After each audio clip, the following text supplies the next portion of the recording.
মর্মান্তিক সড়ক দুর্ঘটনায় একজন ওমান প্রবাসীর তার পরিবারের 7 জন সদস্য মারা গিয়েছে। ওই 7 জনের মধ্যে তার মা মারা গিয়েছে, স্ত্রী গিয়েছে, তার কলিজার টুকরা সন্তান গিয়েছে। আপনি চিন্তা করতে পারেন এতগুলো মানুষ হারানোর বেদনা একটা মানুষ কিভাবে ধৈর্য ধারণ করবে। আমরা আল্লাহর কাছে প্রথমে দোয়া করি, হে রব, আপনি বান্দার অন্তরের কষ্টগুলো দূর করে দেন। পাশাপাশি কয়েকটি বিষয় আপনাদের সতর্কতার জন্য বলে দিই। 1 নম্বরে, আপনারা যখন গাড়িতে উঠবেন, এই গাড়িতে ওঠার আগে নবী করিম সাল্লাল্লাহু আলাইহি সাল্লাম বলছেন তোমরা অবশ্যই দোয়া পড়ে গাড়িতে উঠবা এবং ঘর থেকে বের হলে তোমরা বিসমিল্লাহ বলে ঘর থেকে বের হবা, ডান পা দিয়ে বের হবা। দ্বিতীয় নাম্বার কথা হচ্ছে, আপনি যখন বিদেশ থেকে দেশে আসবেন, আপনাকে রিসিভ করার জন্য এতজন মানুষকে কখনোই আপনি এয়ারপোর্টে অ্যালাউ করবেন না। আপনি ফ্যামিলিতে বলে দিবেন যে কেউ না আসলেও আমি আসতে পারবো, আর যদি আসো 1 কিংবা 2 বাস এনাফ। কিন্তু দেখা গিয়েছে এই প্রবাসী ভাইদের আনতে গিয়ে প্রতি বছর সড়ক দুর্ঘটনায় অসংখ্য মানুষ দুনিয়া থেকে চলে যায়। এর জন্য অবশ্যই প্রবাসী ভাইয়েরা আপনারা খেয়াল রাখবেন, আপনারা যখন দেশে আসবেন অবশ্যই যেন আপনার ফ্যামিলির মানুষজনদেরকে যত কম আপনি ঘর থেকে বের করতে পারেন এটা চেষ্টা করবেন। 3 নাম্বার হচ্ছে, অবশ্যই সরকারিভাবে ড্রাইভারদেরকে যেন মনিটরিং করা হয়।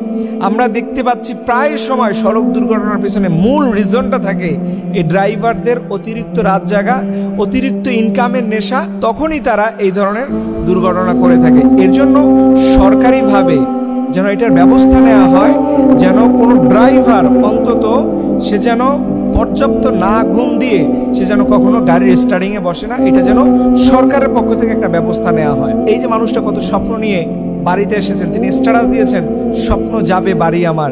সেই স্বপ্ন তিনি আসলেন, কিন্তু তার স্বপ্নগুলো আজকে দুঃস্বপ্নে পরিণত হয়েছে। এর জন্য আপনার ফ্যামিলি, আপনার পরিবার সুরক্ষা, এটা আল্লাহর উপরে ভরসা করে আপনাকে প্ল্যান করতে হবে। অনেকেই বলবেন যে হুজুর এটা কপালে ছিল। দেখেন, কপালে ছিল সেটা আল্লাহ পাকের পক্ষ থেকে হতে পারে, হবে, কিন্তু আমরা যেন মানুষ আমাদের অসচেতনতার কারণে, আমাদের খামখেয়ালির কারণে আমরা যেন কোনো বিপদ ডেকে না আনি। আল্লাহ পাক এর জন্য কোরআনে বলছে মানুষরা যেন সদা সর্বদা সতর্ক থাকে, আল্লাহর উপরে ভরসা করে তারা যেন যে কোনো কাজ করে। কিন্তু আমরা দুনিয়ায় আল্লাহকে ভুলে যাই। যখন আমরা কোনো মুসিবতে পড়ে যাই তখন আল্লাহকে লাগে, এছাড়া কিন্তু মানুষের আল্লাহকে লাগে না। এর জন্য অবশ্যই চেষ্টা করবেন। এবং আমাদের এই বিপদের সময় আল্লাহ পাক তিনি কোরআন আল কারিমে বলছেন, ইয়া আইয়ুহাল্লাযীনা আমানুস্তাঈনু বিস-সাবরি ওয়াস-সালাহ, তোমরা বিপদের সময় ধৈর্য ধারণ করো। কিভাবে? এটা নামাজের মধ্যে আপনি ধৈর্য ধারণ করবেন, কারণ আল্লাহ পাক নামাজের মধ্যে ধৈর্যের জন্য সুন্দর ব্যবস্থাপনা রেখেছেন।